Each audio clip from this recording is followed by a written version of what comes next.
Halo guys, kembali lagi bersama saya di channel Stockholic. Nah, channel ini akan membahas analisa saham mingguan ya.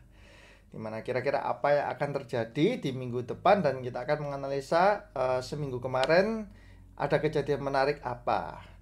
Nah, untuk teman-teman bisa support saya dengan cara subscribe, like, komen, dan juga share video ini. Untuk yang belum join di channel Telegram saya, bisa join ya di channel Stockholic spasi ID. Nah, di situ kita bisa sama-sama diskusi, sama-sama belajar satu sama lain, sehingga ya kita sebagai komunitas. Dan jangan khawatir karena channel itu free, tidak berbayar. Oke, yang pertama saya akan membahas mulai dari IHSG, di mana closing Jumat kemarin di 5810 atau turun sedikit ya, 0,2%. Selama seminggu kemarin, ini di hari Jumat kemarin asing keluar 200 miliar ya. Dimana selama seminggu kemarin totalnya asing keluar 3,9 triliun. Cukup besar asing keluar, namun untuk selama 1 bulan dia masih positif ya. Positif 1,47 triliun. Jadi kita masih menanti bagaimana minggu depan, dan memang ada kemungkinan IHSG akan koreksi ya, dimana ini sudah kalau kita lihat chartnya selama 1 bulan kemarin IHSG naik kenceng sekali, hampir 9% ya. Terus oh ya, saya akan membahas ini ya karena ada request dari salah satu subscriber saya untuk menganalisa HMSP. Nah, coba saya analisa bukan HMSP saja tapi semua yang di sektor rokok ya. Selain HMSP ada Gudang Garam dan juga Wismilak, WIIM kode sahamnya. Mungkin yang pertama saya akan analisa dulu dari segi rokok ya. Nah, untuk emiten rokok ini ada satu hal yang menarik, yaitu tarif cukai rokok ini masih belum diumumkan hingga saat ini. Ini biasanya kalau udah Desember ini sudah keluar nih tarifnya berapa persen. Nah, kalau sampai sekarang belum diumumkan, ada kemungkinan itu tarif rokoknya naiknya nggak terlalu tinggi ya. Karena mungkin para pengusaha rokok juga protes nih kalau misalkan tarif cukainya dinaikkan tinggi, terus dengan situasi ekonomi yang sekarang bisa-bisa omsetnya drop semua. Omset drop tentu saja juga merugikan negara. Kenapa? Karena pajak atas rokoknya juga berkurang nih. Oke. Kalau sampai tarif cukai rokoknya ini kenaikannya nggak terlalu tinggi, under 9% lah ya, di bawah 9%, saya rasa itu merupakan katalis positif untuk emiten-emiten rokok. Nah, saya akan membahas 3 emiten ya. Pertama Wismilak, kedua Gudang Garam, dan ketiga Sampurna. Di mana Wismilak ini mempunyai equity atau aset bersihnya 1.100 miliar atau 1,1 triliun. Gudang Garam 56 triliun, HM Sampurna 28 triliun. Nah, kalau dari sisi equity-nya, aset bersihnya, maka mungkin Gudang Garam dan HMSP ini yang bisa disandingkan ya. Kalau Wismilak mungkin karena equity-nya jauh di bawah dua ini, jadi ini menjadi second liner-nya lah. Nah, ini saya buatkan untuk analisa fundamental secara singkatnya ya. Secara book value 1,0, Gudang Garam 1,5, dan HMSP di 6,6. Jadi paling murah secara book value adalah Wismilak. Yang kedua Gudang Garam. Untuk secara PE ratio yang paling murah juga sama, Wismilak di 10,8, Gudang Garam 14,8, dan Sampurna 27. Jadi untuk HMSP ini salah satu yang over value ya. Jadi secara fundamental dia paling mahal. Namun dia memberikan return ROE-nya itu paling tinggi, 24%. Kalau Wismilak dan Gudang Garam kurang lebih sama, sekitar 9%-an lah. Bagaimana dengan pricing-nya? Wismilak di closing hari Jumat kemarin di 560, Gudang Garam 44.000, dan HMSP 1.600. Nah, saya sedikit analisa dibandingkan dengan harga Maret ya. Di mana harga Maret Wismilak itu cuma Rp67 per lembarnya. Artinya dari Maret hingga Desember ini Wismilak sudah mengalami kenaikan 735%. Ini kenaikan yang nggak main-main ya, 7 kali lipat. Kalau kita taruh uang 100 juta sudah jadi 700 juta nih. Ini harga Maret terendah ya yang saya ambil ya. Kalau gudang garam dari 30.625 menjadi 44, artinya kenaikannya 43%. Sedangkan Sampurna dari 1085 menjadi 1645, kenaikannya 51%. Nah, kalau kita lihat sekilas, maka saya bisa menyimpulkan gudang garam adalah pilihan pertama kalau teman-teman ingin berinvestasi di emiten rokok dengan tingkat profil resiko yang konservatif ya, yang safe lah. Nah, selain itu saya akan tunjukkan untuk Wismilak, bukan Wismilak aja ya.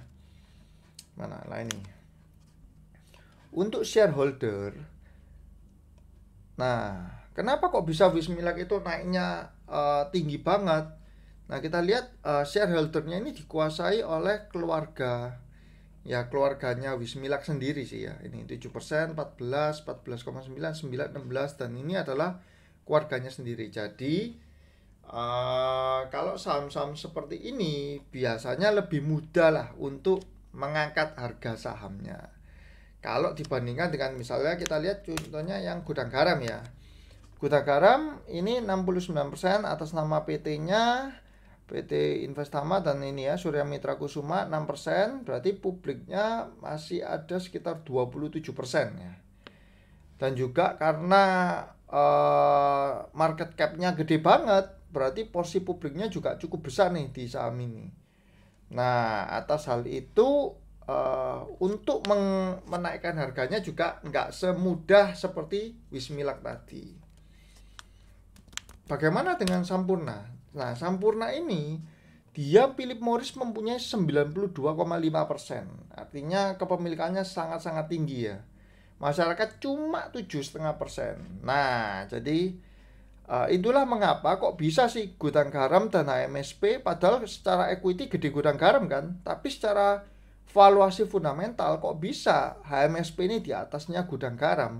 Book value-nya 6 kali, P ratio-nya padahal 27 kali. Nah, ini karena porsi retailnya itu jauh lebih sedikit lah. Jadi untuk menaikkannya itu lebih gampang. Cuman kalau kita lihat secara fair ya, maka saya menjatuhkan pilihan di gudang garam lah untuk emiten rokok. Oke, sekarang saya akan melihat dari coal ya, harga batu bara di ini naik 2%. 2% ini tinggi sekali ya. Karena harga batu bara ini sudah naik terus. Nah, ternyata kemarin pun itu di tanggal ini closingnya tanggal 4 ya. Itu juga masih naik 2% di level 75,8 kontrak batu baranya. Nah, ini menjadi suatu katalis yang sangat menarik untuk perdagangan minggu depan ya, terutama di sektor batu bara. Jadi kita akan analisanya beberapa saham itu nanti di sektor batu bara. Oh ya, sebelumnya ada disclaimer, semua yang ada di video ini murni untuk sharing aja, murni untuk berbagi aja. Jadi nggak ada ajakan untuk membeli atau menjual saham apapun. Semua resiko ada di tangan investor masing-masing. Batu bara menarik ya untuk kita lihat minggu depan. Emas ada kenaikan, sudah dia hancur, drop parah, sudah keluar beritanya yang itu ya, vaksin, optimis vaksin semua kan, akhirnya drop dan ini naik lagi. Mulai naik secara perlahan di angka 18. Kemarin sempat menyentuh 1700-an kan emas. Bentar, coba kita lihat. Nah, ini sempat menyentuh angka 1700-an. Tapi ini sekarang trennya mulai naik lagi karena terlalu tajam ya dropnya emas. Oke, berikutnya saya akan menganalisa ini ya, mungkin batu bara. Nah, kenaikan batu bara ini juga cukup menarik. Kenapa? Karena ada beberapa berita yang menunjang. Yang pertama itu adalah di China itu sering sekali terjadi kecelakaan tambang. Jadi para penambang batu bara itu sampai kecelakaan terus meninggal dunia. Itu sudah sering sekali gitu loh. Nah, sedangkan di China sendiri itu kebutuhan demand akan batu bara itu sangat tinggi karena batu bara ini kan yang paling murah kan, salah satu yang paling murah lah. Kalau di sana musim dingin itu, waduh dinginnya itu kebangetan. Saya dapat info itu bahkan sampai ada mereka itu membakar kayak kayu-kayu, bahkan perabotan-perabotan lama itu dibakar juga untuk menghangatkan lah. Nah, terus selain itu ada hubungan Aussie dan China ini yang memanas. Jadi ada berita yang mengatakan bahwa China sementara tidak mau mengambil atau mengimpor batu bara yang berasal dari Australia. Nah, ini malah bagus buat Indonesia. Karena Indonesia kan salah satu produsen batu bara juga. Indonesia mungkin akan kebanjiran omset dari China kalau Australia ini di-ban ya batu baranya. Terus ada berita tentang vaksin COVID ya, mungkin ini sudah umum ya.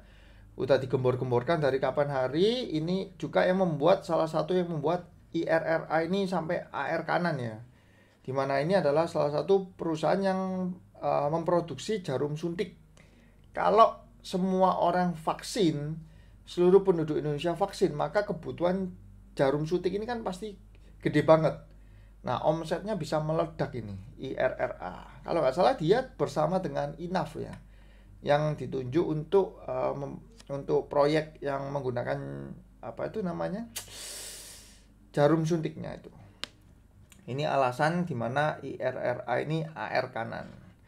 Oke, emiten yang menarik kan tadi saya bilang adalah batu bara. Nah, apa saja emiten batu bara? Ada, kalau saya pribadi melihat ada ini ya, ADRO, PTBA dan juga MBAP.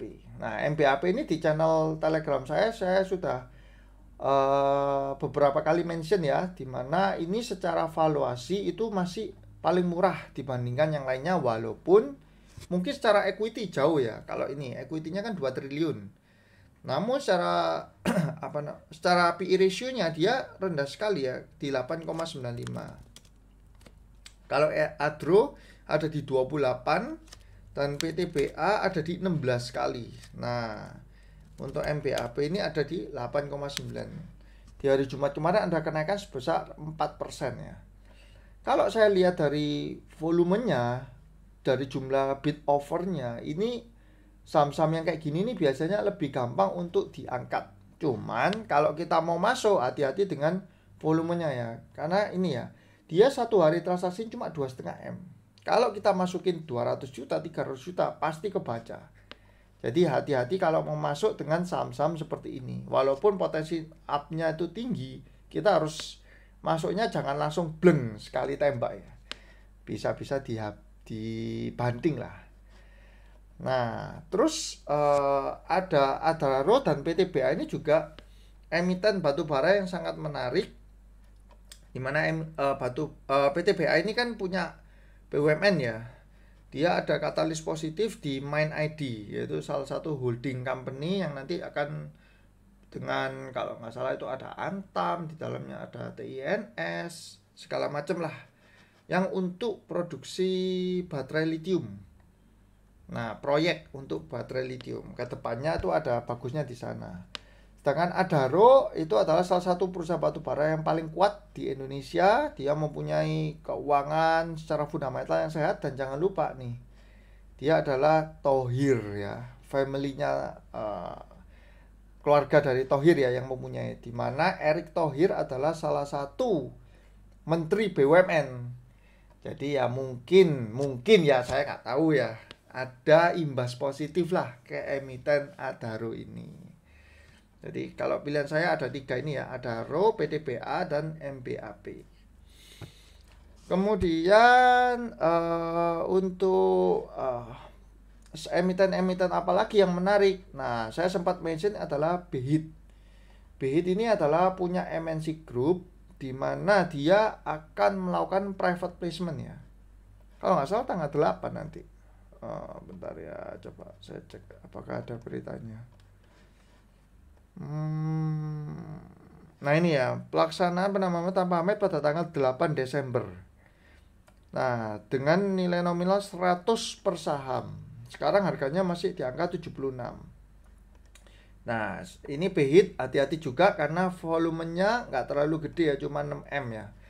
Jadi kalau misalkan mau masuk harus memperhatikan volume. Kalau asal tembak bisa dihajar lah sama si bandar.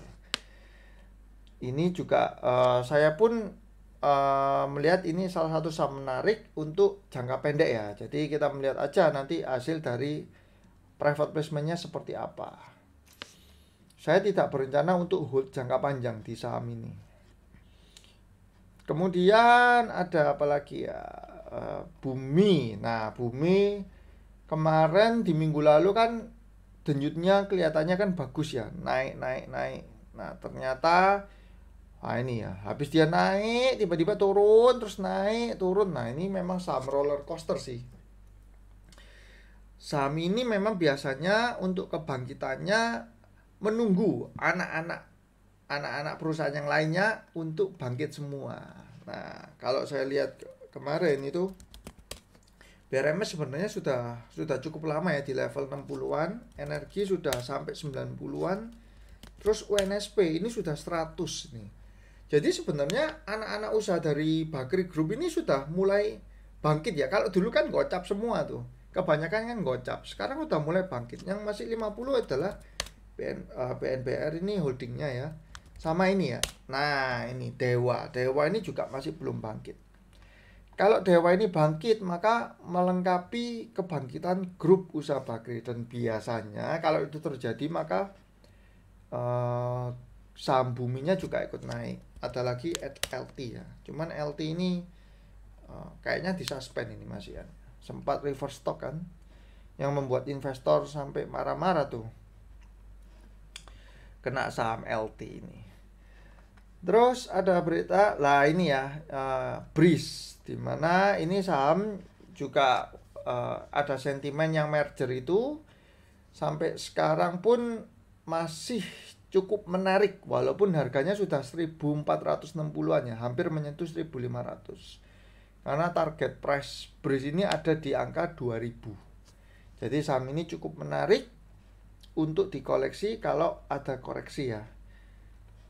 Nah, kemungkinan sih proses mergernya akan dilakukan di bulan Februari tahun 2021. Seperti itu. Terus ada fenomena yang cukup menarik, yaitu fenomena Mansur Logi apa ya? Bentar ya. Nah, ini loh. Di mana ada salah satu tokoh agama loh kok malah keluar begini ya. Di mana ada salah satu tokoh agama yang merekomendasikan saham-saham. Nah, ini saya melihat juga agak gimana gitu ya. Cuman ya nggak apa-apa lah, itu namanya kemajuan zaman ya. Jadi Ustadz pun bisa merekomendasikan saham-saham, dan followernya kan juga lumayan banyak tuh. Sebelumnya dia akan ada rekomendasi untuk PPRO ya. Terus dia kemarin ada rekomendasi di KF, Kimia Farma dia. Nah, ini KF. Saya lihat. Nah, KF ini ya di harga 3550 sekarang. Kalau saya pribadi melihat saham KF ini, sebenarnya dia kan sudah mempunyai kenaikan. Ini saya tunjukkan ya, sejak bulan Maret. Nah, KF ini kan sempat menyentuh angka 500 ya. Terus sekarang ada di level 3500. Artinya sudah ada kenaikan 700%, 7 kali lipat dari kejatuhan Maret ya. Ya mungkin memang saham ini masih bisa naik seiring dengan vaksin segala macam. Cuman kalau saya benar-benar prefer untuk scalping aja lah di saham ini. Tapi jujur pribadi saya rasa banyak juga saham-saham lain yang nggak kalah menarik dari saham KF ini. Ya contohnya kayak tadi saya bilang ya, ada Breeze ini juga cukup menarik. Walaupun dia ini sebenarnya juga naiknya udah kenceng banget nih, udah banyak sekali. Breeze pun saya nggak berencana untuk hold jangka panjang ya. Saya hanya menunggu momentum di mana dia akan semakin dekat dengan proses mergernya itu, biasanya harga sahamnya ini juga akan semakin terkerek naik. Oke, untuk minggu depan terus terang saya lebih prefer di sektor coal, sektor batu bara, sambil kita melihat ya apakah akan terjadi koreksi bursa. Nah, kemarin kan sempat ada heboh juga tuh, di mana jam bursa katanya mau dikembalikan normal. Ternyata kan nggak jadi. Ternyata masih ya kok jam bursa, batas bawah ARB itu loh. Katanya mau dikembalikan normal, ternyata kan nggak jadi lagi. Kalau ARB dikembalikan normal bahaya juga, karena market bisa panik terus buang-buang barang terus nih. Orang-orang secara psikologis pasti nggak siap kalau tiba-tiba ngeliat misal nih saham blue chip turunnya 25%. Wah, bisa shock tuh. Padahal waktu Maret itu kan seperti itu. Waktu Maret kan turunnya ya drop parah semua kan. Cuman memang mungkin ketika ini aturan diberlakukan ada shock terapi lah. Pasti banyak yang takut untuk bersih-bersih porto dulu lah. Jadi mereka akan buang barang dulu kalau memang mau diberlakukan. Tapi nggak jadi kok. Senin masih tetap seperti biasa, batas ARB masih 7%. Nah, jadi view ke depan sama ya, seperti tadi saya bilang ada di sektor batu bara, sambil kita tetap pantau kemungkinan IHSG untuk koreksi, karena IHSG ini masih naik terus nih, nggak selesai. Nah, apalagi ini kan sudah mendekati akhir tahun, di mana biasanya akan terjadi window dressing. Kalau sampai IHSG ini sampai akhir tahun tetap naik terus, ini bisa jadi itu rekor ya, rekor kenaikan beruntun ya. Ini naiknya kan sudah banyak banget dari sejak November itu di atas 10% kan IHSG kan. Kalau ini masih terus berlanjut bahkan bisa menyentuh angka 6.000, wah istimewa sekali IHSG. Tapi ya kita harus jaga money management lah. Saya sendiri di hari Jumat kemarin sudah take profit lah, beberapa saham itu saya sudah take profit sehingga porsi cash cukup banyak lah. Dan saya memang mau tembak itu di saham batu bara kalau memang kondisinya masih kondusif ya. Cuma saya melihat itu memang batu bara ini trennya itu naik terus dan katalis positifnya itu sangat banyak sih. Jadi cukup optimis lah di saham batu bara ini untuk minggu ke depan. Oke, sekian dulu guys video saya. Sekali lagi kalau teman-teman mau support saya bisa subscribe, like, dan juga komen ya kalau mau tanya-tanya ataupun join grup Telegram saya di Stockholics_ID. Semoga minggu depan IHSG tetap naik, tetap jaga money management dan happy cuan selalu. See you guys.